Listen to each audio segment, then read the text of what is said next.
بسم اللہ الرحمن الرحیم۔ پروگرام قال اللہ میں آج ہم انشاءاللہ سورہ حجرات کا دوسرا رکوع ترجمے اور تفسیر کے ساتھ پڑھیں گے۔ سب سے پہلے دوسرے رکوع کا لفظی ترجمہ اور اس کے بعد اس کی مختصر جیسی تشریح اور تفسیر ہوگی۔ اعوذ باللہ من الشیطان الرجیم، بسم اللہ الرحمن الرحیم۔ یا ایہا الذین آمنوا، اے ایمان والو، لا یسخر قوم من قوم، کوئی قوم دوسری قوم کا مذاق نہ اڑائے۔ عسیٰ ان یکونوا خیرا منہم، امید ہے کہ وہ قوم ان سے بہتر ہو۔ ولا نساء من نساء، اور عورتیں ایک دوسرے کا مذاق نہ اڑائے۔ عسیٰ ان یکن خیرا منہن، ممکن ہے کہ وہ عورتیں ان عورتوں سے بہتر ہوں۔ ولا تلمزوا انفسکم، اور ایک دوسرے کو طعنے مت دو۔ ولا تنابزوا بالالقاب، اور ایک دوسرے کا برا نام مت رکھو۔ بئس الاسم الفسوق بعد الایمان، بدترین ہے فسق کا نام ایمان کے بعد۔ ومن لم یتب فاولئک هم الظالمون، اور جو شخص توبہ نہ کرے سو وہی ہے ظالموں میں سے۔ یا ایھا الذین آمنوا، اے ایمان والو، اجتنبوا کثیرا من الظن، اجتناب کرو بہت زیادہ گمانوں سے۔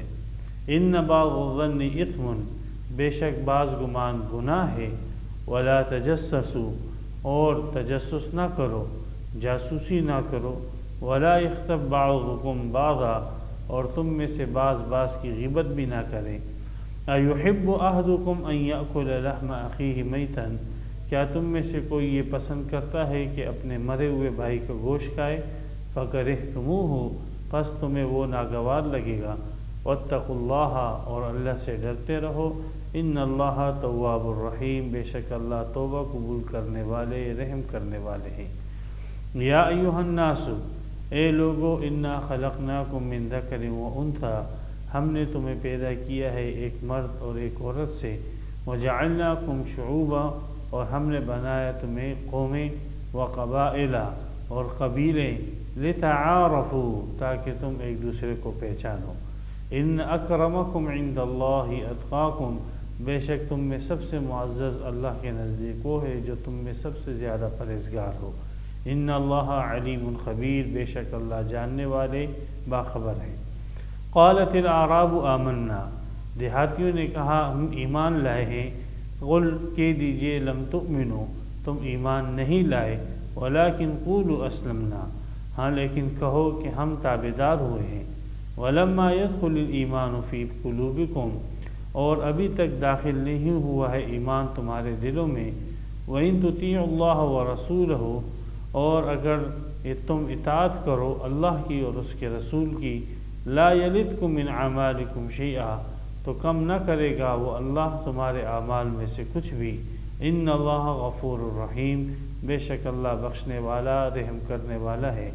انما المؤمنون الذین آمنوا باللہ ورسولہ، بے شک مومنین تو وہ ہیں جو یقین کرتے ہیں اللہ اور اس کے رسول پر، ثم لم یرتابوا، پھر شک نہیں کرتے، وجاہدوا، اور کوشش کرتے ہیں، باموالہم، اپنے مالوں کے ساتھ، وانفسہم، اور اپنی جانوں کے ساتھ، فی سبیل اللہ، اللہ کے راستے میں۔ اولئک ھم الصادقون، یہی لوگ سچے ہیں۔ قل، کہہ دیجئے، اتعلمون اللہ بدینکم، کیا تم سکھاتے ہو، بتلاتے ہو اللہ تبارک و تعالیٰ کو اپنا دین؟ واللہ یعلم ما فی السماوات و ما فی الارض، اور اللہ جانتا ہے اس کو جو آسمانوں میں ہے اور اس کو جو زمین میں ہے۔ واللہ بکل شیء علیم، اور اللہ ہر چیز سے باخبر ہے، ہر چیز کو جاننے والا ہے۔ یمنون علیک ان اسلموا، احسان جتلاتے ہیں تجھ پر کہ یہ مسلمان ہوئے ہیں۔ قل، کہہ دیجئے، لا تمنوا علی اسلامکم، احسان مت جتلاؤ مجھ پر اپنے مسلمان ہونے کا۔ بل اللہ یمن علیکم، بلکہ اللہ نے احسان کیا تم پر، ان ہداکم للایمان، کہ تم کو راستہ دکھایا ایمان کا، ان کنتم صادقین، اگر تم سچے ہو۔ ان اللہ یعلم غیب السماوات والارض، بے شک اللہ جانتا ہے آسمان اور زمین کی پوشیدہ باتوں کو۔ واللہ بصیر بما تعملون، اور اللہ دیکھتا ہے جو تم عمل کرتے ہو۔ یہاں پر سورہ حجرات کا دوسرا رکوع اور 18 آیتیں مکمل ہے۔ سورہ حجرات کے پہلے رکوع کے اندر ذکر تھا حکومت اسلامی کے بنیادی قوانین کا، اور اسی طرح عدالتوں کے متعلق کچھ نصیحتیں تھیں اور کچھ ان کے اصول بھی بتلائے گئے، اور اس کے بعد انتظامی امور کے متعلق جو ہے کچھ احکامات دیے گئے۔ اب یا ایھا الذین آمنوا لا یسخر، اس سے پہلے ذکر ہے کہ مسلمانوں کا آپس میں جھگڑا ہو جائے تو عدالتوں کی کوشش اور حکومت کی کوشش یہی ہونی چاہیے کہ ان کے درمیان مصالحت ہو، اور اگر مصالحت سے بات نہ بنے تب جو ہے وہ پھر ان کے خلاف کوئی سخت کارروائی کرے۔ اس رکوع کے اندر ابتدا میں کچھ ایسے اخلاقی آداب بتلائے گئے ہیں، اگر ان اخلاقی آداب کو ملحوظ رکھا جائے تو اختلاف نہیں ہوگا افراد کے اندر، اور اگر اختلاف ہو جائے اور ان آداب کو ملحوظ رکھا جائے تو اختلاف پھر پھیلے گا نہیں، اور اختلاف جو ہے وہ محدود سطح تک رہے گا اگر ان اخلاقی تعلیمات کی پاسداری کی گئے۔ ان اخلاقی تعلیمات سے سب سے پہلی اخلاقی تعلیم یہ دی گئی کہ قومی سطح پر، قومی لیول پر کوئی بھی ایک قوم دوسری قوم کا مذاق نہ اڑائے۔ لا یسخر قوم من قوم، اے ایمان والو ایک قوم دوسری قوم کا مذاق نہ اڑائے۔ قوم کی بنیاد پر ایک کا دوسرے کا مذاق اڑانا کہ اس طریقے سے بات کرنا اس کے متعلق کہ لوگوں کو اس قوم پر ہنسی آ جائے۔ مثال کے طور پہ کوئی اردو اسپیکنگ ہے، اس کے متعلق کوئی ایسی بات آپ نے کی کہ پشتو اسپیکنگ والوں کو ان پر ہنسی آ جائے،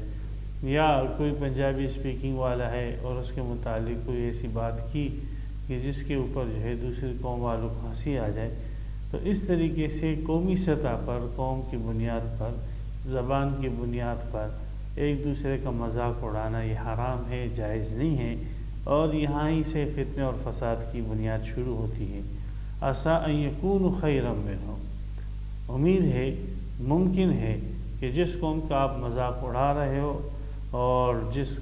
جس کے اوپر آپ اپنے قوم کے لوگوں کو ہنسا رہے ہو، اس قوم کے افراد آپ کی قوم کے افراد سے بہتر، افضل اور اعلیٰ ہو، اور اللہ کے مقرب اور اللہ کی رضا کے مستحق ہو۔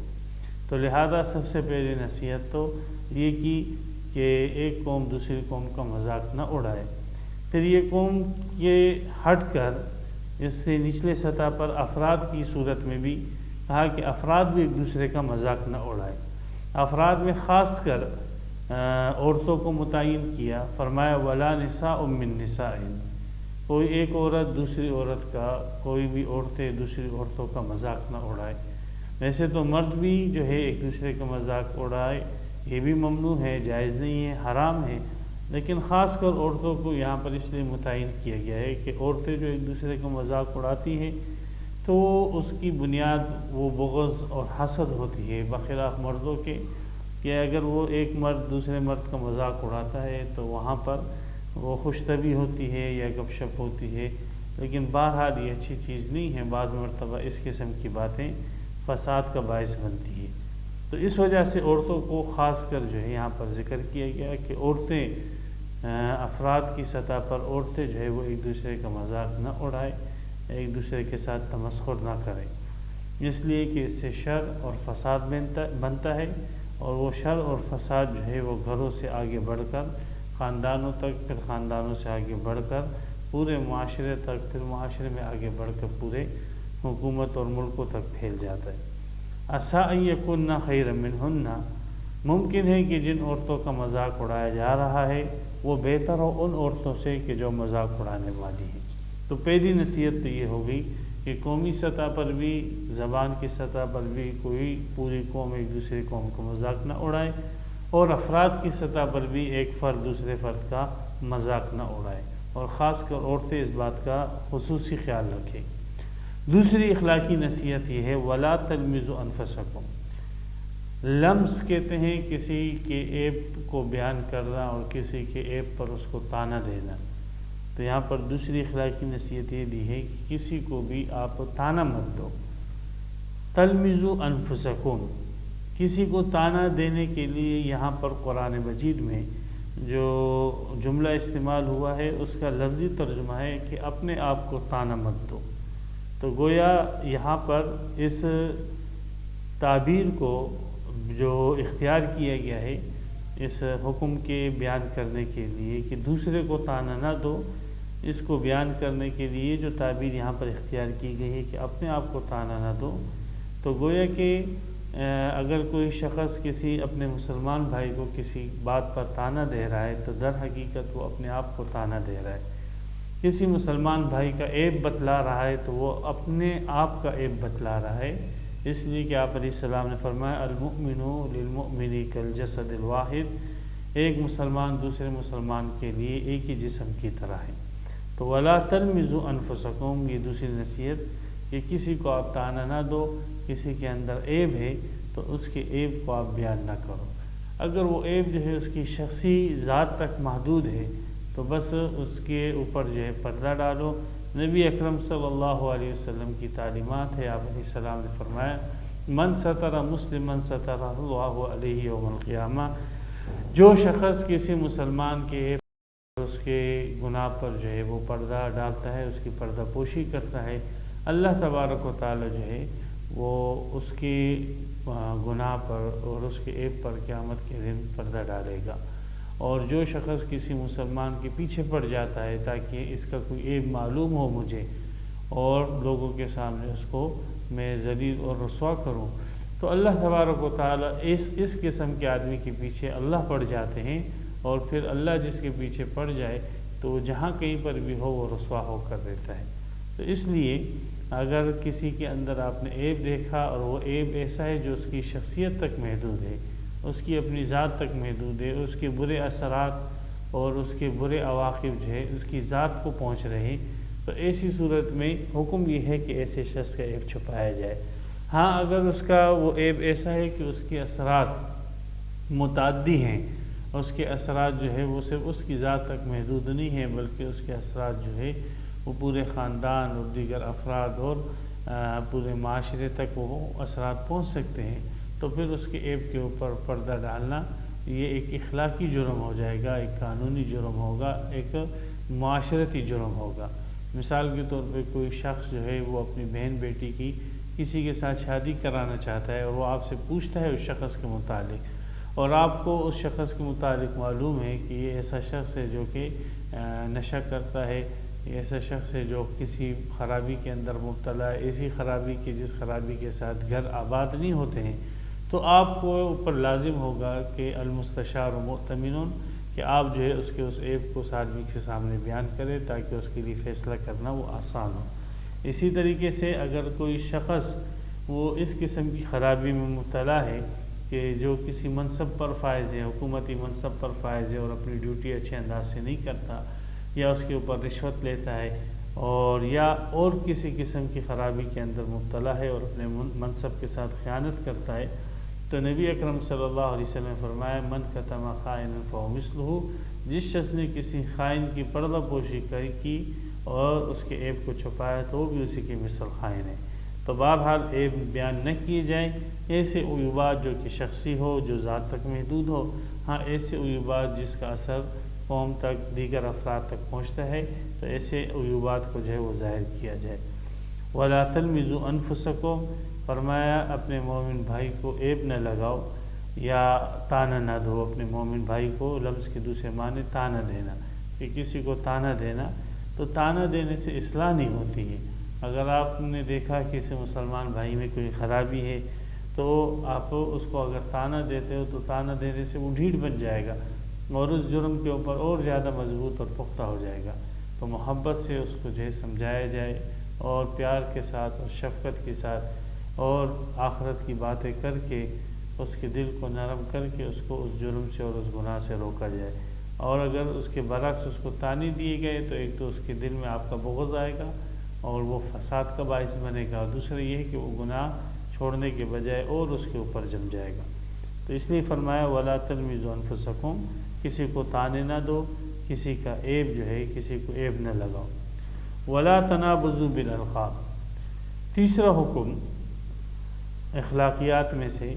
کہ کسی کو برے القاب سے مت پکارو۔ نبی اکرم صلی اللہ علیہ وسلم کی مدینۃ المنورہ تشریف آوری سے پہلے صحابہ فرماتے ہیں ہمارے معاشرے کے اندر یوں ہوتا تھا کہ ہر شخص کے دو دو تین تین نام ہوتے تھے۔ بعض نام ایسے ہوتے تھے جو کسی کے رکھے جاتے تھے اس کو چڑھانے کے لیے، جیسے ہمارے عرف کے اندر بھی ایسے ہوتے ہیں کہ کسی کا نام جو ہے اس کو چڑھانے کے لیے رکھے جاتے ہیں۔ تو نبی اکرم صلی اللہ علیہ وسلم بسا اوقات اس شخص کو اس نام سے پکارتے کہ جس نام سے وہ چڑھتا ہے۔ آپ علیہ السلام کو نہیں معلوم ہوتا تھا کہ یہ شخص اس نام سے چڑھتا ہے، تو صحابہ پھر فرماتے یا رسول اللہ اس کو اس نام سے نہ پکارے، اس نام سے چڑھتا ہے۔ تو یہ آیتیں اس میں یہ حکم دیا گیا کہ اس طریقے سے پھر برے نام مت رکھو، بلکہ لوگوں کو اچھے نام دو۔ آپ علیہ السلام نے کنیت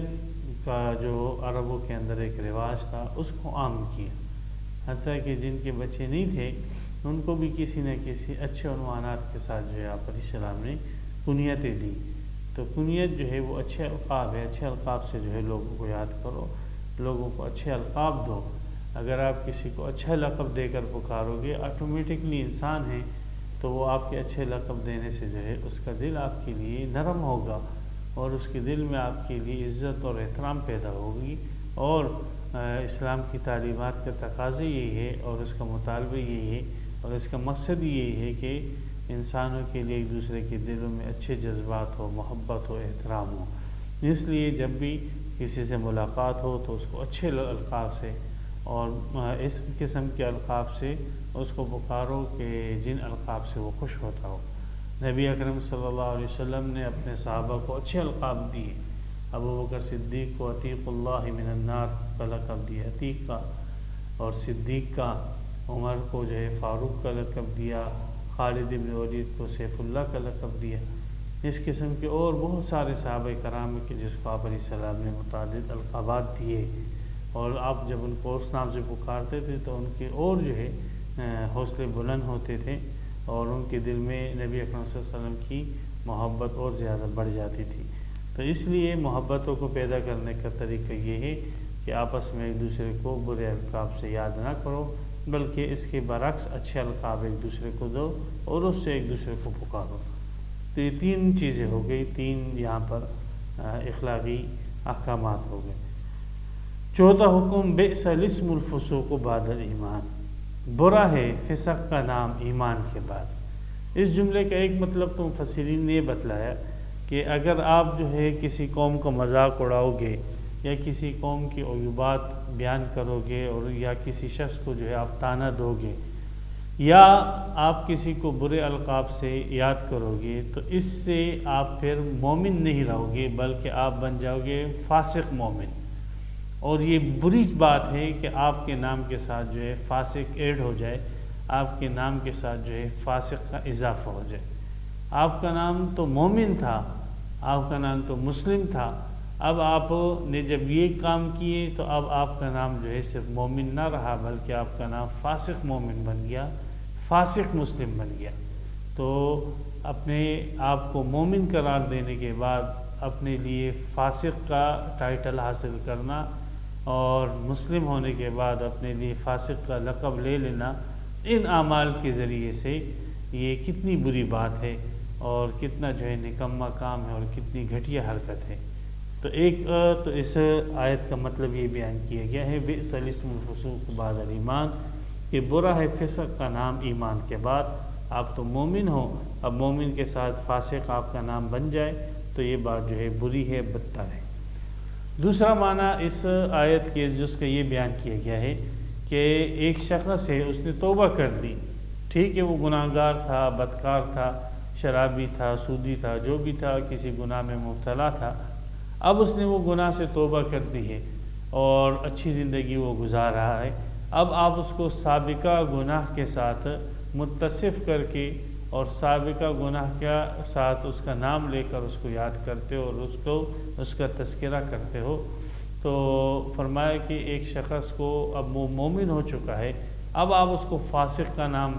دے رہے ہو اور فاسق کے نام کے ساتھ اس کو یاد کر رہے ہو، تو کہا یہ کتنی بدترین بات ہے، وہ بدترین حرکت ہے کہ ایک شخص نے توبہ کر لیا ہے اور وہ صحیح مومن بن چکا ہے اب آپ اس کو جو ہے گناہ کے نام کے ساتھ یاد کرتے ہو،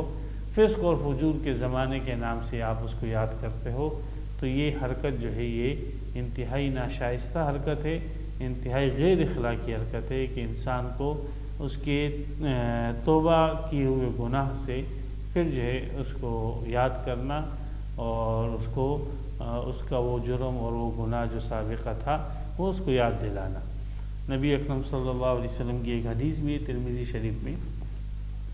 آپ علیہ الصلوۃ والسلام نے فرمایا کہ جس شخص نے من عیر اخاہ بذنب، جس شخص نے اپنے بھائی کو عار دلایا ایسے گناہ کے ساتھ کہ جو گناہ وہ کر چکا تھا اور اس سے وہ توبہ بھی کر چکا تھا، تو اس کی سزا اللہ تعالیٰ اس عار دلانے والے بندے کو ایسی دے گا کہ اس کو مرنے سے پہلے اللہ تعالیٰ اسی گناہ کے اندر مبتلا کر دے گا۔ تو اس لیے کسی شخص کو بھی جو ہے اس قسم کا عار نہ دیں، اور جو اس کے سابقہ گناہ پر، اور اس قسم کی باتیں کرنا، دل دکھانا کسی کا کہ بھائی سو چوہے کھا کر بلی حج کو گئی، تو اب کسی کے توبہ ہو جانے پر اس کو سابقہ گناہ کے ساتھ منسوب کرنا، یہ انتہائی بدترین حرکت ہے۔ تو بئس الاسم الفسوق، اس کا دوسرا معنی یہ ہے کہ بدترین ہے کسی کو فسق کا نام دینا، کسی کو گناہگار کا نام دینا، سابقہ گناہوں کے نام کے ساتھ موسوم کر کے اور متصف کر کے یاد کرنا، بعد الایمان، ایمان کے بعد اس کے کہ وہ توبہ طائب ہو چکا ہے اور اس گناہوں کو چھوڑ چکا ہے۔ تو بہرحال اگر یہ مفہوم لے لیا جائے جو دوسرا مفہوم ہے، تو یہاں پر یہ 4 احکامات ہو جائیں گے۔ پہلا حکم یہ ہو جائے گا کہ ایک قوم دوسرے کی مذاق نہ اڑائے، دوسرا حکم یہ ہو جائے گا کہ طعنہ نہ دے، عیب نہ ڈھونڈے، تیسرا حکم یہ ہو جائے گا کہ برے القاب سے ایک دوسرے کو یاد نہ کرو، اور چوتھا حکم یہ ہو جائے گا کہ توبہ کرنے والے آدمی کے سابقہ گناہ کو کے ساتھ اس کو موسوم کر کے اور متصف کر کے ذکر نہ کرے اور بیان نہ کرے۔ وَمَن لَّمْ يَتُب فَأُولَٰئِكَ هُمُ الظَّالِمُونَ، اور جو شخص توبہ نہ کرے تو یہی لوگ جو ہے ظلم کرنے والے ہیں۔ اگر اس قسم کے گناہ ہو چکے ہیں تو توبہ کر لیں، اگر توبہ نہیں کرتے تو یہ لوگ اپنی جانوں پر ظلم کرنے والے ہیں۔ یا ایھا الذین آمنوا اجتنبوا کثیرا من الظن، یہ 5واں حکم ہو جائے گا، اے ایمان والو اجتناب کرو، پرہیز کرو، بچو، کثیراً بہت زیادہ بچو، من الظن گمان سے بچو، کسی کے متعلق گمان رکھنا اور پھر خاص کر برا گمان رکھنا، اس سے بچو۔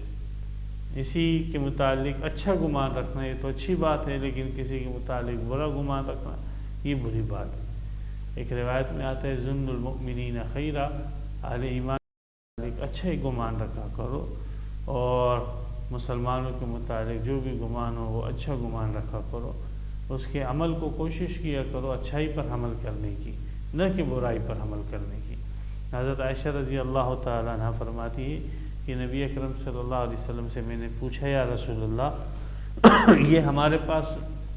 لوگ گوشت لے کر آتے ہیں، اور یہ ایسے لوگ ہوتے ہیں جو تازہ نئے مسلمان ہوئے ہیں، اور ان کو معلوم نہیں ہوتا کہ اسلامی ذبح کرنے کا طریقہ کار کیا ہے، تو ممکن ہے کہ انہوں نے اسلامی طریقے کے مطابق جانور ذبح نہ کیا ہو،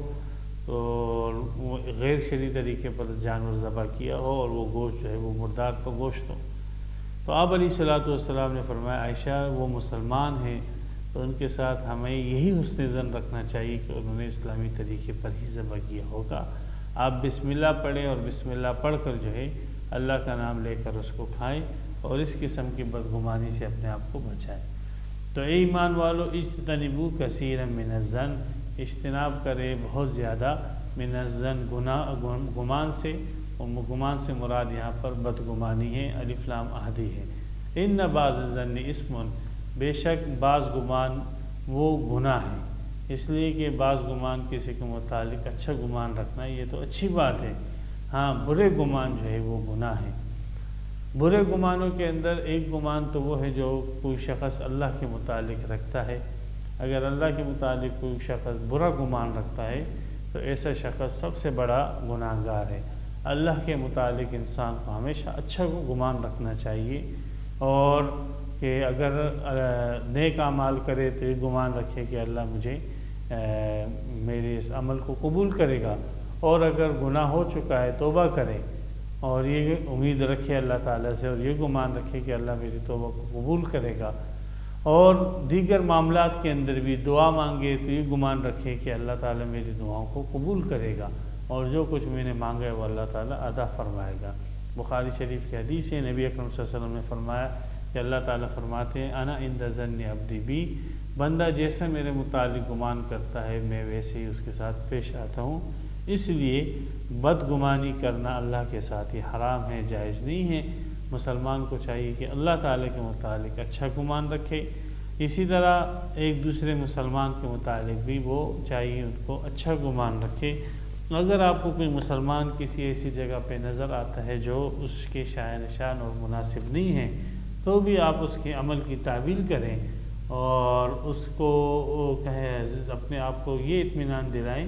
کہ ممکن ہے کہ کسی وجہ سے یہاں پر کھڑا ہے، کسی ضرورت کی وجہ سے یہاں پر کھڑا ہے۔ مثلا کسی شخص کو آپ نے دیکھا کہ وہ سنیما کے باہر کھڑا ہوا ہے یا سنیما کے اندر جا رہا ہے، تو آپ یہ گمان رکھیں اس کے متعلق کہ اپنے کسی اور کام سے یہ سنیما آیا ہے یا کسی کو ڈھونڈنے کے لیے سنیما آیا ہے، اور اس کے متعلق اپنے ذہن کو اور اپنے زمین کو یہ اطمینان دلائیں اور اس کے متعلق حسن ظن رکھیں، بدگمانی کو جو ہے جگہ نہ دیں۔ اسی طریقے سے کہ کسی کو دیکھا باتیں کرتے ہوئے عورت اور مرد کو تو ان کے متعلق بدگمانی بنا دی، اور پھر بدگمانی میں ایک درجہ آگے بڑھ جاتے ہیں، وہ یہ ہے کہ بدگمانی کو پھر وہ ایک یقینی بات کے طور پر لوگوں کے سامنے پیش کرتے ہیں کہ عورت اور مرد کو دیکھا وہ کوئی بات کر رہے، تو اب اس نے اس کو یہ بنا دیا کہ ان کا آپس میں کوئی ریلیشن ہے، کوئی تعلق ہے، اور ان کے آپس میں دوستیاں یاریاں ہیں، اور اس کو بیان کرنا جو ہے لوگوں کو بتلانا شروع کر دیا۔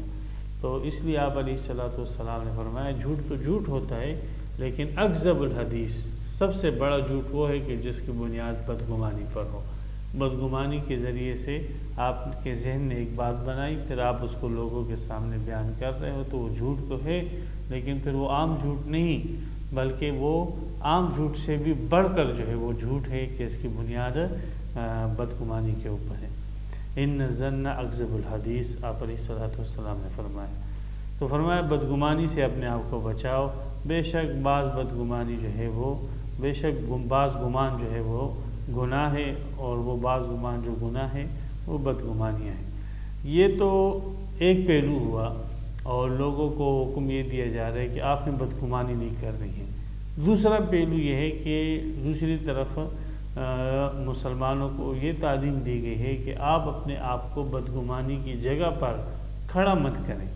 کوئی ایسی حرکت نہ کریں کہ لوگ آپ کے متعلق بدگمانی کریں، کوئی ایسی بات نہ کرے کہ لوگ آپ کے متعلق بدگمانی کریں،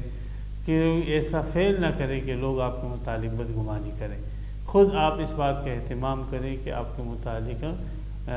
لوگ جو ہے بدگمانی نہ کریں، آپ اپنے آپ کو بدگمانی کی جگہ سے بچاؤ۔ جس حضرت عمر رضی اللہ تعالیٰ عنہ کا مقولہ مشہور ہے، من اقام نفسہ مقام التہم فلا تلومن من اساء الظن بہ، کہ جو شخص اپنے آپ کو خود تہمت کی جگہ پر، بدگمانی کی جگہ پر کھڑا کرتا ہے، تو جو شخص اس کے متعلق بدگمانی کرتا ہے پھر وہ قابل ملامت بھی نہیں ہے۔ نبی اکرم صلی اللہ علیہ وسلم ایک مرتبہ اعتکاف میں بیٹھے تھے، آپ کی ایک زوجہ مطہرہ آئی، آپ کے ساتھ کچھ دیر گفتگو کی، پھر آپ اس کو رخصت کرنے کے لیے مسجد کے دروازے تک آئے، اور آپ علیہ السلام نے دروازے پر کھڑے ہو کر ان سے کچھ مزید بات چیت شروع کر دی۔ اسی اثناء میں جو ہے دو صحابی وہاں سے گزرے، رات کا وقت تھا، اندھیرا تھا، تو وہ انہوں نے جب دیکھا کہ پیغمبر علیہ السلام کسی خاتون کے ساتھ کھڑے تو تیزی سے وہاں سے نکلنے لگی۔ آپ علیہ السلام نے ان کو آواز دی اور کہا کہ الا رسلکما، ٹھہر جاؤ، یہ میں ہوں محمد صلی اللہ علیہ وسلم، اور میرے ساتھ میری فلانی بیوی ہے۔ تو انہوں نے عرض کیا یا رسول اللہ، ہم تو آپ کے متعلق بدگمانی نہیں کرتے۔ تو انہوں نے آپ علیہ الصلوۃ والسلام نے فرمایا کہ شیطان انسان کے جسم میں خون کی طرح گردش کرتا ہے، وہ تمہارے ذہنوں میں وسوسے ڈالتا کہ نبی اکرم صلی اللہ علیہ وسلم جو ہے رات کے وقت کسی خاتون کے ساتھ کھڑے تھے، اور پھر باقی باتیں جو ہے وہ شیطان تمہارے ذہنوں کے اندر وساوس کی صورت میں پیدا کر دیتا، اور تمہارا ایمان جو ہے وہ خطرے میں پڑ جاتا۔ تو دیکھو آپ علیہ الصلوۃ والسلام نے خود مطلب اپنے آپ کو بدگمانی کی جگہ سے بچائے۔ تو دونوں کو حکم ہے کہ آپ نے بدگمانی نہیں کرنی ہے اور آپ نے اپنے آپ کو ایسا نہیں بنانا ہے کہ لوگ آپ کے متعلق جو ہے وہ بدگمانیاں کریں۔ تو یہ ہو گئے 5 حکم ہو گئے۔ چھٹا حکم ولا تجسسوا، تجسس کرنا، کسی کی عیب کے پیچھے پڑنا اور کسی کی عیب کو ڈھونڈنا اور اس کی تحقیق کرنا کہ کسی طرح اس کا عیب مجھے معلوم ہو جائے، جاسوسی کرنا کسی کی کہ یہ کیا کرتا ہے کیا نہیں کرتا، تو اس سے منع کیا ہے کہ آپ کسی کی جاسوسی نہ کریں۔ کیمرے لگانا ہے اگر آپ نے تو کیمرے ایسی جگہوں پہ لگاؤ کہ جہاں پر آپ کو اندیشہ ہے، خطرہ ہے کہ بھائی یہ شخص جو ہے یہاں پہ اگر ہم نے کیمرے نہیں لگائے تو لوگوں کا نقصان ہوگا، جانی نقصان ہوگا، مالی نقصان ہوگا، عزت آبرو کا نقصان ہے۔ چلو ٹھیک ہے، اس کے لیے اگر آپ کیمرے لگاتے ہیں، جاسوسی کرتے ہیں تو ایک ٹھیک مناسب ہے، لیکن کسی کی پرائیویسی اور کسی کے گھر کے اندر اور پرائیویٹ اس کے اندر آپ اس انداز سے مداخلت کریں اور جاسوسی کریں کہ گھر کے اندر کیا کیا کرتا ہے، تو اس قسم کی جاسوسی کرنا یہ حرام ہے، ناجائز ہے۔ اور اسلام کی تعلیمات میں یہ ہے کہ کسی کی پرائیویسی کے اندر آپ نے بالکل مداخلت نہیں کرنی ہے، کسی گھر میں بغیر اجازت کے نہیں جانا ہے، کسی کے کتاب کو، کسی کاپی کو بغیر اس کی اجازت کی کھولنا تک نہیں ہے، کسی کے فون کو، کسی کے موبائل کو اس کی اجازت کے بغیر نہیں کھولنا ہے، دیکھنا بھی نہیں ہے اس کی طرف کہ وہ کیا کر رہا ہے اپنے موبائل کے اندر۔ تو انسان کی پرائیویسی کی جو ہے نا وہ شریعت نے بڑا اہتمام کیا ہے تاکہ اس کی پرائیویسی جو ہے وہ محفوظ رہے۔ تو لہذا ولا تجسسوا، کسی کے عیب کو تلاش نہ کریں اور کسی کی جاسوسی نہ کریں۔ ولا یغتب بعضکم بعضا، اور خصوصی طور پر یہ 7واں جو حکم ہے وہ یہ ہے کہ ایک دوسرے کی غیبت نہ کریں۔ غیبت کسی کی پیٹھ پیچھے اس قسم کی باتیں کرنا کہ اگر وہ اس کے سامنے کی جائے تو اس کو ناگوار لگے، یہ غیبت ہے۔ نبی اکرم صلی اللہ علیہ وسلم جب غیبت کی یہ تعریف کی کہ کسی کی پیٹھ پیچھے اس قسم کی باتیں کرنا جو سامنے کی جائے تو اس کو ناگوار لگے، اس کے پیٹھ پیچھے اس کو بات کو بیان کرنا، تو صحابہ نے عرض کیا یا رسول اللہ اگر اس کے پیٹھ پیچھے ہم جو باتیں کر رہے ہیں تو وہ عیب اس کے اندر موجود ہو تو پھر بھی کیا یہ غیبت مذموم کے اندر داخل ہوگی؟ آپ علیہ الصلوۃ والسلام نے فرمایا کہ جی ہاں، اگر آپ پیٹھ پیچھے اس کے ایسے عیب بیان کر رہے ہو جو اس کے اندر موجود ہے تب تو یہ غیبت ہے، اور اگر وہ عیب اس کے اندر موجود نہیں ہے اور پھر آپ پیٹھ پیچھے اس کا وہ عیب بیان کرتے ہو تو پھر یہ اس سے ایک اسٹیپ اور ایک درجہ آگے بڑھ جاتے ہیں اور یہ بہتان ہو جاتا ہے، اور اس کا گناہ پھر غیبت سے بھی بڑھ کر ہے۔ تو چونکہ غیبت جو ہے وہ معاشرے کے اندر عام پھیلی ہوئی ہے، مسلمان کیا اور نیک کیا اور نمازی کیا اور حاجی کیا، عام جو مجالس ہے ان کی زینت ہی غیبت بنی ہوئی ہوتی ہے، اس لیے غیبت کی خصوصی طور پہ یہاں آیت میں بھی تھوڑی وضاحت کے ساتھ اس کی تردید کی گئی ہے، اور حدیثوں میں تو انتہائی شدت کے ساتھ آپ علیہ الصلوۃ والسلام کی حدیث ہے الغیبۃ اشد من الزنا، مشکات شریف کے اندر ہے، غیبت زنا سے بدتر ہے، اس لیے کہ انسان تو زنا کرتا ہے تو اپنے آپ کو گناہ گار سمجھتا ہے، اور غیبت کرتا ہے تو وہ بس اس کو گناہ ہی نہیں سمجھا اور وہ جو ہے کر رہا ہے۔ اسی طریقے سے آپ علیہ الصلوۃ والسلام جب یہ فرمائے غیبت گناہ کا گناہ جو ہے وہ غیبت سخت ہے زنا سے بھی، تو صحابہ نے پوچھا یا رسول اللہ یہ کیسے؟ تو آپ نے فرمایا دیکھیں زنا جو ہے وہ حقوق اللہ میں سے ہے، اگر اس سے آپ توبہ کر لو گے اللہ تعالیٰ وہ آپ کا گناہ معاف فرما دے گے، جبکہ غیبت جو ہے وہ حقوق العباد میں سے ہے، جب تک وہ شخص جس کی آپ نے غیبت کی ہے وہ آپ کو معاف نہ کرے آپ کا وہ گناہ معاف نہیں ہوتا۔ تو اس لیے اس اعتبار سے غیبت کا جرم جو ہے وہ سخت ہے کہ یہ حقوق العباد میں کم حملہ ہو جاتا ہے، اور آپ کے جو اعمال صالحہ ہے وہ پھر قیامت کے دن اس آدمی کے کھاتے میں ڈال دی جائے گی کہ جس کی آپ نے غیبت کی ہو۔ اس لیے اس معاملے سے جو ہے انتہائی اجتناب کیا جائے، اور ہم سب جو ہے اللہ تعالی ہم سب کی حفاظت فرمائے، ہم سب اس جرم کے اندر جو ہے عام طور پر مبتلا ہے۔ تو غیبت سے باقی غیبت کی مذمت آپ حدیث کے اندر تفصیل سے دے سکتے ہو، آپ علیہ الصلوۃ والسلام نے بڑی اس کی مذمت کی ہے۔ ایحب احدکم، قرآن مجید میں فرمایا کہ اس کی تشبیہ دی ہے ایک بری چیز کے ساتھ، فرمایا کہ غیبت کرنا ایسے ہے کہ جیسے آپ کسی مرے ہوئے بھائی کا گوشت کھا رہے ہیں، ایک تو دیکھیں انسانی گوشت کھانا ایسے ہی معیوب بات ہے، پھر وہ انسانی گوشت جو ہے وہ مرے ہوئے آدمی کا ہو، یہ دوسری معیوب بات ہے، پھر وہ گوشت جو ہے وہ انسانی گوشت مرے ہوئے آدمی کا ہے اور وہ آپ کے بھائی کا گوشت ہے، جو رشتہ دار کا گوشت ہے، تو یہ اس کی مزید جو ہے وہ برائی آ جاتی ہے کہ آپ اپنے مرے ہوئے بھائی کی گوشت کو کھا رہے ہو، انسانی گوشت کو کھا رہے ہو، وہ بھی مرے ہوئے انسان کے گوشت کو کھا رہے ہو، اور وہ بھی وہ اس شخص کے گوشت کو جو آپ کا بھائی ہے اور اس کے گوشت کو آپ کھا رہے ہو۔ تو ایحب احدکم ان یاکل لحم اخیہ، اور چوتھی برائی یہ ہے کہ ڈائریکٹ گوشت کھا رہے ہو، ایک تو آدمی یہ پکا لے گوشت کو، نہیں آپ کچا گوشت کھا رہے ہو، تو یہ چوتھی برائی اس کے اندر ایسی آ جاتی ہے۔ نبی اکرم صلی اللہ علیہ وسلم کے زمانے میں اس کا مشاہدہ بھی کرایا گیا تھا کہ بعض لوگوں نے جو ہے غیبت کی تو ان کے منہ سے جو ہے سڑان آنے لگی، جیسے انہوں نے جو ہے کوئی بدبودار چیز کھائی ہو، تو ان کو تعجب ہوا کہ ہم نے تو کوئی چیز نہیں کھائی، تو آپ علیہ السلام نے بتلایا کہ تم نے غیبت کی تھی، اور یہ وہ غیبت کی سڑان ہے جو اللہ تعالیٰ نے تم پر ظاہر کی۔ تو فرمایا ایحب احدکم ان یاکل لحم اخیہ، کیا تم میں سے یہ پسند کرتا ہے کہ وہ اپنے مرے ہوئے بھائی کا گوشت کھائے، فکرہتموہ، تمہیں یہ ناگوار لگتا ہے، برا لگتا ہے، تو اسی طریقے سے غیبت بھی تمہیں اتنی ہی ناگوار اور بری لگنی چاہیے جیسے مرے ہوئے بھائی کا گوشت کھانا تمہیں برا اور ناگوار لگتا ہے۔ واتقوا اللہ، اللہ سے ڈرتے رہو، ان اللہ تواب الرحیم، اگر گناہ ہو چکے ہیں توبہ کرو، بے شک اللہ تعالیٰ توبہ قبول کرنے والے، رحم کرنے والے ہیں۔ یا ایھا الناس انا خلقناکم من ذکر و انثی، اوپر جو اخلاقیات بتلائے گئے ہیں اور ان میں جن خرابیوں سے، اخلاقی گناہوں سے اور جرائم سے منع کیا گیا ہے کہ کسی قوم کا مذاق مت اڑاؤ، کسی کو برے القاب سے یاد مت کرو، کسی کی عیب جوئی مت کرو، کسی کو طعنے مت دو، کسی کے سابقہ گناہ کو فی الحال اس کے ساتھ موسوم کر کے بیان نہ کرو، کسی کے متعلق برا گمان نہ رکھو، کسی کی غیبت نہ کرو، کسی کی جاسوسی مت کرو۔ یہ جتنے جو جرائم اور اخلاقی گناہ جو ہے ذکر کیے ہیں اور جن سے روکا گیا، تو ان سب گناہوں کی بنیاد عمومی طور پر وہ تکبر ہے۔ انسان اپنے آپ کو دوسرے انسانوں سے وہ بڑا سمجھتا ہے، قومی سطح پر تو وہ دوسری قوم کا مذاق اڑاتا ہے، فردی سطح پر تو دوسرے فرد کا مذاق اڑاتا ہے، اسی طریقے سے تکبر کی وجہ سے دوسرے کو عیب دیتا ہے، دوسرے میں عیوبات نکالتا ہے، دوسرے کو طعنے مارتا ہے، تکبر کی وجہ سے دوسرے کو برے القابات سے یاد کرتا ہے،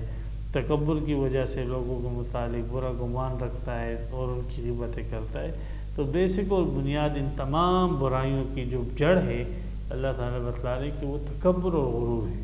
تو تکبر اور غرور جو ہے کس بنیاد کے اوپر کہ میری فلاں قبیلہ ہے، میرا فلاں قوم ہے وغیرہ، اللہ تعالیٰ فرماتے ہیں کہ یہ جو تم خاندان اور قبیلے اور برادری کے اوپر تکبر کر کے دیگر قوموں کا آپ مذاق اڑا رہے ہو، تو یاد رکھو کہ تم سب کا ایک ہی قبیلہ ہے اور تم سب کی ایک ہی قوم ہے اور تم سب کا ایک ہی خاندان ہے، تم سب آدم کی اولاد میں سے ہو، تم سب ہوا کی اولاد میں سے ہو، تم سب انسانوں کے جس قوم، جس زبان، جس رنگ، جس کھال کے بھی ہو، تم سب کے باپ اور ماں جو ہے وہ ایک ہی ہے، تمہارا خاندان ایک ہی ہے، تم سارے کے سارے آپس میں رشتہ دار اور بھائی بہن ہو، لہذا کسی گورے کو کالے پر، کالے کو گورے پر کسی قسم کی کوئی فضیلت حاصل نہیں ہے۔ ہاں اگر فضیلت کا معیار ہے تو وہ تقوی اور پرہیزگاری ہے، اور اللہ ہی کو معلوم ہے کہ کون متقی اور پرہیزگار ہے۔ تو اس آیت میں یہ بتلایا، تکبر کی بنیادوں کو ختم کیا کہ لوگوں ہم نے تم کو پیدا کیا ایک مرد سے، یعنی آدم علیہ السلام و انثی، اور ایک عورت ہوا سے،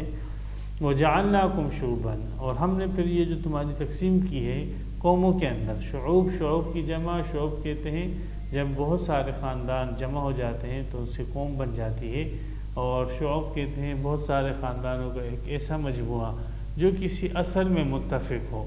خواہ وہ زبان میں متفق ہو، خواہ وہ جو ہے کیا نام ہے کسی کلچر میں متفق ہو، خواہ وہ جو ہے وطن میں متفق ہو، کسی دین اور مذہب کے اندر جو ہے متفق ہو، تو اس کو قوم کہتے ہیں۔ تو مختلف خاندان ہو اور مختلف انسان جو کہ کسی اصل میں متفق ہو جائے تو وہ ایک قوم کہلاتے ہیں۔ تو شعوب کے معنی قوم کے ہیں، اور قبائل یہ شعوب کے نیچے ہیں، قبیلے ہوتے ہیں اور خاندان ہوتے ہیں۔ لتعارفوا، اللہ تعالیٰ نے یہ جو تمہاری تقسیم کی ہے قوموں اور قبیلوں کے درمیان، یہ اس لیے تاکہ ایک دوسرے کو پہچان سکو کہ بھئی زید کون سا زید بھائی، وہ جو صوبہ سندھ میں رہنے والا زید ہے، اچھا زید وہ صوبہ سندھ میں کون سی برادری کا ہے، کون سی قوم کا ہے، جی وہ پشتو بولنے والا ہے، اچھا جی پشتو بولنے والا ہے تو وہ کون سے خاندان کا ہے، بھئی وہ کھٹک ہے یا وہ جو ہے کوئی دوسرے خاندان کا ہے، اس کا ذکر آپ کر دیتے ہیں۔ تو یہ تعارف کے لیے نہ کہ یہ فخر کی چیز ہے، پہچان کی چیزیں ہیں۔ تو ان پہچان کی چیزوں کو اپنے لیے فخر کی چیز بنا لینا اور دوسرے کو ان پہچان کی چیزوں کی وجہ سے جو ہے نا گھٹیا بنانا، یہ انتہائی حماقت اور انتہائی جو ہے نا افسوسناک صورتحال ہے۔ یہ تو ایسے ہی ہے جیسے جو ہے ایک اسٹوڈنٹ ہوتے ہیں اسکولوں کے کہ وہ پہچان کے لیے ان کو ایک یونیفارم دے دیا جاتا ہے کہ جس سے وہ پہچانے جاتے ہیں کہ بھئی یہ ہمارے اسکول کے بچے ہیں۔ اب کوئی اسٹوڈنٹ جو ہے اس یونیفارم کو پہن کر دوسرے جن لوگوں نے یونیفارم نہیں پہنے ہیں ان کو گھٹیا سمجھنے لگے تو یہ اس اسٹوڈنٹ کی انتہائی جہالت اور کم عقلی ہوگی کہ اپنے اسے علامتی اور پہچان کی ایک چیز کو جو ہے اپنے لیے فخر اور تکبر کی بات بنا رہا ہے۔ تو فرمایا یہ تو ایک پہچان کی چیز تھی، ہاں ان اکرمکم عند اللہ اتقاکم، عزت اگر چاہتے ہو تو بے شک عزت جو ہے اللہ کے نزدیک تم میں سب سے زیادہ معزز وہ ہے جو سب سے زیادہ پرہیزگار ہو۔ معززین بننا چاہتے ہو تو متقی بنو۔ متقی آپ جس رنگ کے بھی ہو، جس قوم کی بھی ہو، جس نسل کے بھی ہو۔ یہی وجہ ہے کہ اس آیت کے شان نزول میں یہ واقعہ بھی بیان کیا جاتا ہے کہ حضرت بلال رضی اللہ تعالیٰ عنہ نے جب بیت اللہ کی چھت پر چڑھ کے اذان دی اور آپ علیہ السلام نے اسے اذان دلوائی فتح مکہ کے موقع پر، تو مشرکین کے جو سردار تھے ان کے اوپر ایک قسم کی بجلی گر گئی، حتیٰ کہ مختلف مشرکین نے مختلف جملے کسے۔ ایک مشرک سردار نے کہا کہ اچھا ہوا کہ میرا باپ یہ دن دیکھنے سے پہلے ہی مر گیا۔ دوسرے مشرک حارث بن ہشام نے کہا کہ کیا نبی اکرم صلی اللہ علیہ وسلم کو، یہ پھر بعد میں مسلمان ہو گئے تھے، کیا نبی اکرم صلی اللہ علیہ وسلم کو اس کالے کوے کے علاوہ والعیاذ باللہ اور کوئی شخص نہیں ملا کہ وہ اذان دیتا؟ ابو سفیان رضی اللہ تعالیٰ عنہ نے کہا کہ میں تو کچھ نہیں کہتا، کچھ کہوں گا تو اللہ اپنے رسول کو اطلاع کر دے گا اور پھر ہماری دنیا آخرت تباہ ہو جائے گی۔ تو نبی اکرم صلی اللہ علیہ وسلم کو اللہ نے وحی کے ذریعے سے ان کی یہ باتیں بتلائی، آپ علیہ السلام ان کو بلایا اور انہوں نے اقرار کیا کہ ہم نے اس قسم کی باتیں کی ہیں۔ تو یہ آیت نازل ہوئی کہ کس قبیلے کی بنیاد پر، قریش کی، بنو ہاشم کی، اس قبیلے کی بنیاد پر تم فخر اٹھا رہے ہو، اپنے آپ کو فخر والا کہہ رہے ہو، تو یاد رکھو کہ فخر کی چیز یہ نہیں ہے، فخر کی چیز تقوی اور پرہیزگاری ہے جو بلال کے اندر تم سے زیادہ موجود ہے۔ اس لیے بلال جو ہے وہ تم سے زیادہ معزز اور تم سے زیادہ اللہ کا مقرب ہے۔ ان اللہ علیم خبیر۔ قالت الاعراب آمنا، بنو اسد کے کچھ لوگ، جیسے تفسیر بغوی کے اندر ہے، ایک قبیلہ تھا تو بنو اسد کا، وہ انتہائی دیہاتی تھے، تو افلاس کی وجہ سے، بھوک کی وجہ سے، فاقوں کی وجہ سے وہ آئے، انہوں نے پھر ایک پلان کیا آپس میں کہ ہم جاتے ہیں اور جھوٹے منہ جو ہے بس کلمہ پڑھ لیتے ہیں تاکہ مسلمانوں سے کھانے پینے کی چیزیں ملیں۔ چنانچہ وہ مدینہ آئے اور مدینہ میں انہوں نے جھوٹے منہ جو ہے کلمہ پڑھا اور اپنے آپ کو مسلمان ظاہر کیا، اور پھر مسلمان ظاہر کر کے پھر جو ہے ان سے مال مانگنے لگے نبی اکرم صلی اللہ علیہ وسلم سے، اور ان کے اوپر دعویٰ کرنے لگے کہ ہم تو مومن ہیں، اور احسان جتلانے لگے کہ باقی لوگ جو ہے وہ تو لڑ کے جو ہے مسلمان ہوئے ہیں اور ہم دیکھیں ہم تو صرف مسلمان نہیں مومن بنے ہیں، اور وہ بھی بغیر لڑے، اور ہم نے آپ کو جو ہے بغیر لڑے جو ہے آپ کے اوپر ایمان لے کر آئے ہیں۔ تو اس قسم کی باتیں انہوں نے کی، اور مدینہ کے راستوں میں اور ان کی گلیوں میں کچرا بہت کیا، دیہاتیوں کے جیسے طریقہ ہوتا ہے۔ تو اس موقع پر یہ آیت نازل ہوئی اور اس کے اندر ان کو تنبیہ کی گئی۔ قالت الاعراب آمنا، ان کے جملہ بتلایا گیا، یہ دعویٰ کرتے ہیں کہ ہم مومن ہیں، ایمان لائے۔ قل، ان سے کہہ دیجئے، لم تؤمنوا، کہ تم ایمان نہیں لائے ہو، ولکن قولوا اسلمنا، لیکن یہ کہو کہ تم ظاہری طور پر تابعدار ہوئے ہو۔ اسلمنا یہاں پہ اپنے لغوی معنی پر ہے کہ تابعدار ہونا، یہاں پہ اصطلاحی معنی پہ مراد نہیں ہے، اس لیے کہ اصطلاحی معنی کے اعتبار سے ایمان اور اسلام ایک ہی چیز ہے، صرف ابتدا اور انتہا کا فرق ہے۔ ہر مومن مسلم ہے اور ہر مسلم جو ہے وہ مومن ہے، اس لیے یہاں پر اسلمنا اسلام سے مراد ظاہری تابعداری ہے، اس لیے ان سے ایمان کی نفی کی گئی، لم تؤمنوا کہ تم مومن نہیں ہو، ولیکن قولوا اسلمنا لیکن کہو کہ ہم تابعدار ہیں، ولما يدخل الایمان فی قلوبکم اور تم لوگ جو ہے ایمان کا دعویٰ اس لیے نہ کرو کہ ایمان ابھی تک تمہارے دلوں کے اندر داخل نہیں ہوا ہے، وَإِن تُطِيعُوا اللَّهَ وَرَسُولَهُ ہاں اب اگر تم لوگ ایمان اختیار کرتے ہو اور توبہ کرتے ہو اور اللہ کی اطاعت کرتے ہو اور اس کے رسول کی اطاعت کرتے ہو تو لا يَلِدْكُم مِّنْ أَعْمَالِكُمْ شَيْئًا اللہ تعالیٰ تمہارے اعمال میں سے کچھ کمی نہیں کرے گا اور تمہیں تمہارے تمام اعمال کا اللہ تعالیٰ پورا کا پورا بدلہ دے گا، ثواب دے گا دنیا میں بھی اور آخرت میں بھی۔ ان اللہ غفور الرحیم بے شک اللہ بخشنے والا رحم کرنے والا ہے۔ تو جو تم سے جرم ہو چکا ہے کہ ظاہری طور پر تم مسلمان ہوئے ہو، اس جرم سے توبہ کر لو، اللہ اور رسول کی اطاعت کرو، اللہ تمہارے تمام اعمال کا پورا بدلہ اور ثواب تمہیں دے گا، تمہاری اس توبہ کو اللہ قبول فرما دے گا۔ اگر مومن بننا چاہتے ہو تو مومن کی صفات یہ ہے، سب سے پہلے انما المؤمنون الذین آمنوا باللہ ورسولہ، مومن تو وہ ہے کہ جو اللہ اور رسول پر یقین کرتا ہے، اپنے مشاہدے پر اس کو یقین نہیں ہوتا، اللہ اور رسول کی بات پر یقین ہوتا ہے، لوگوں کی تجربات پر اس کو یقین نہیں ہوتا، اللہ اور رسول کی بات پر اس کو یقین ہوتا ہے، اس کو جو ہے علم لوگوں کا کہے کہ اللہ اور رسول کی بات کے خلاف اس کو لوگوں کا علم کہے، سائنس کہے، اس کو فلسفہ کہے کہ اللہ اور رسول کی یہ بات جو ہے وہ درست نہیں ہے، سائنس کے خلاف ہے، یہ فلسفے کے خلاف ہے یا یہ خود مشاہدے کے خلاف ہے، تو وہ ایک ہی بات کرتا ہے کہ نہیں، اللہ اور رسول کی بات وہ حق اور سچ ہے، اور جو میرا مشاہدہ ہے مجھے نظر آ رہا ہے کہ مردے کو دفنا دیا گیا ہے اور اس کے کسی قسم کی کوئی تکلیف نہیں ہو رہی اور جیسے کفن میں لپیٹا گیا ویسے ہی ہے، اور اللہ کے رسول نے کہا ہے کہ اس کو بٹھا دیا جاتا ہے، اس کو نیک ہوتا ہے تو اس کی قبر کو کشادہ کر دیا جاتا ہے اور اس کے لیے جنت کا دروازہ کھول دیا جاتا ہے اور اس کو بٹھا کر سوال جواب فرشتے اس سے کرتے ہیں وغیرہ یہ سب، اور اگر برا ہوتا ہے تو اس کی پٹائی لگتی ہے اور اس کے جو پسلیاں ہیں وہ ایک دوسرے کے اندر داخل ہو جاتی ہے اور اس پر سانپ اور اژدہے مسلط کر دیے جاتے ہیں، تو وہ یہ کہتا ہے کہ میرا مشاہدہ تو یہ میں سے کوئی چیز نہیں ہے، لیکن اللہ کے رسول اور اللہ نے یہ باتیں کہی ہیں تو میرا اس کے اوپر ایمان ہے کہ مجھے نظر نہیں آ رہے لیکن پھر بھی میں مانتا ہوں کہ بالکل حق اور سچ ہے۔ تو یہ ہے یقین مشاہدے کے خلاف۔ سائنس کہتی ہے کہ سوچنے کا کام جو ہے وہ عقل کرتی ہے، ذہن کرتا ہے، اور قرآن بتلاتا ہے کہ سوچنے کا کام وہ دل کرتا ہے۔ اب وہ کہتے ہیں کہ میں تو دل کی بات دل کے متعلق کہوں گا کہ دل سوچنے کا کام کرتا ہے نہ کہ ذہن، اس لیے کہ اللہ نے کہہ دیا ہے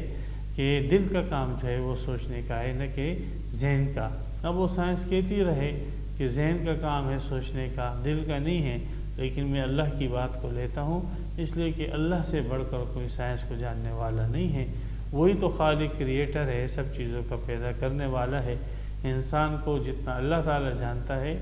انسان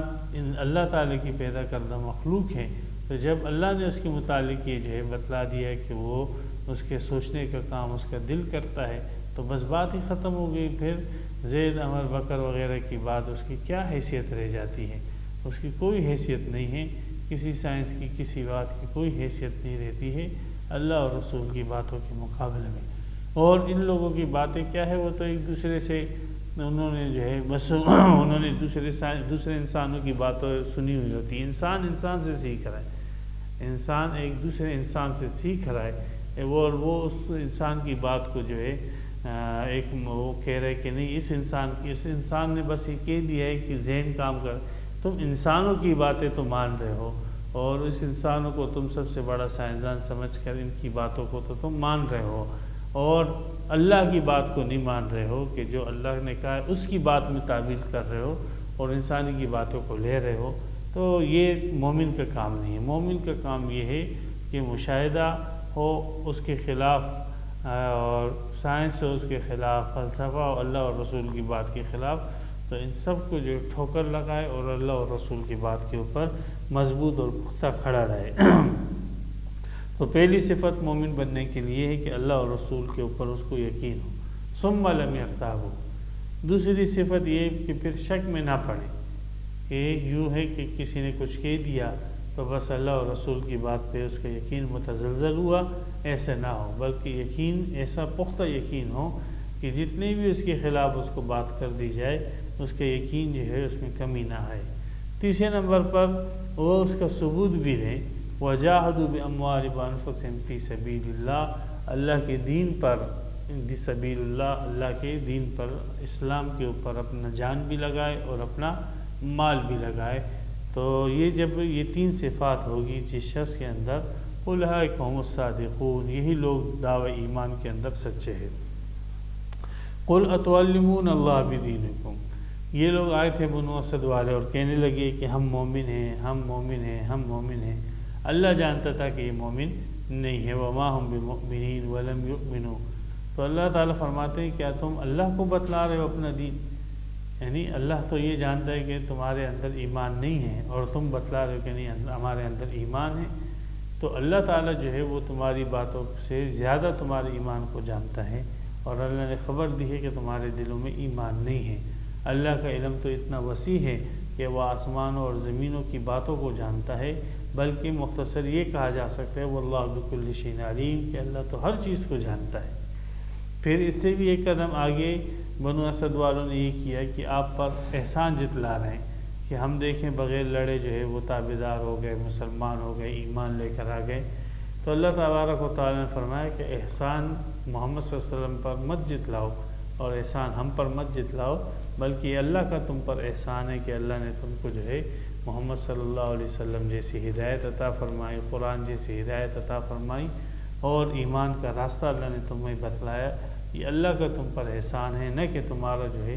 تم سارے کے سارے انسان جو ہے وہ مرتد ہو جاؤ، کافر ہو جاؤ۔ اللہ کی خدائی میں کوئی کمی نہیں ہے۔ تم سے جو ایمان کا مطالبہ ہے یہ تمہارے فائدے کے لیے ہے، تم سے جو کفر سے روکا جا رہا ہے یہ تمہارے فائدے کے لیے ہے۔ تمہارے کفر کرنے سے نہ اللہ کا نقصان ہے، نہ تمہارے ایمان لانے سے جو ہے اللہ کا کوئی فائدہ ہے۔ تو یمنون علیک ان اسلموا، احسان جتلاتے ہیں تجھ پر اپنے مسلمان ہونے کا۔ قل کہہ دیجئے لا تمنوا علی اسلامکم، احسان مت جتلاؤ مجھ پر اپنے مسلمان ہونے کا۔ بل اللہ یمن علیکم، بلکہ اللہ کا احسان ہے تم پر، ان ہداکم للایمان، کہ اس نے رہنمائی کی تمہاری ایمان کی طرف۔ ان کنتم صادقین، اگر تم سچے ہو تو پھر اللہ کی اس رہنمائی کو قبول کرو۔ اگر تم اپنے دعوی ایمان اور اسلام کے اندر سچے ہو تو پھر اللہ اور رسول کی اطاعت کرو۔ ان اللہ یعلم غیب السماوات والارض، یہ جتنے بھی احکامات دیے گئے ہیں یہ ایک ایسی ذات کی طرف سے دیے گئے ہیں جو اللہ ہے اور جو آسمان اور زمین کے تمام غیوبات کو جاننے والا ہے۔ واللہ بصیر بما تعملون، اب اللہ نے یہ احکامات دے دیے ہیں اور اللہ تعالیٰ دیکھتا ہے کہ تم کیا عمل کرتے ہو۔ آئے ان احکامات کو اپنی زندگی میں لاتے ہو یا ان احکامات کے خلاف اپنی زندگی گزارتے ہو۔ تو اللہ تبارک و تعالیٰ تم تمام انسانوں کے اعمالوں کو دیکھ رہا ہے۔ یہاں پر یہ سورہ حجرات مکمل ہوئی۔ اللہ تبارک و تعالیٰ ان احکامات پر ہمیں بھی اور کل مومنین مومنات مسلمین مسلمات کو عمل کرنے کی توفیق عطا فرمائے۔ وآخر دعوانا الحمد للہ رب العالمین۔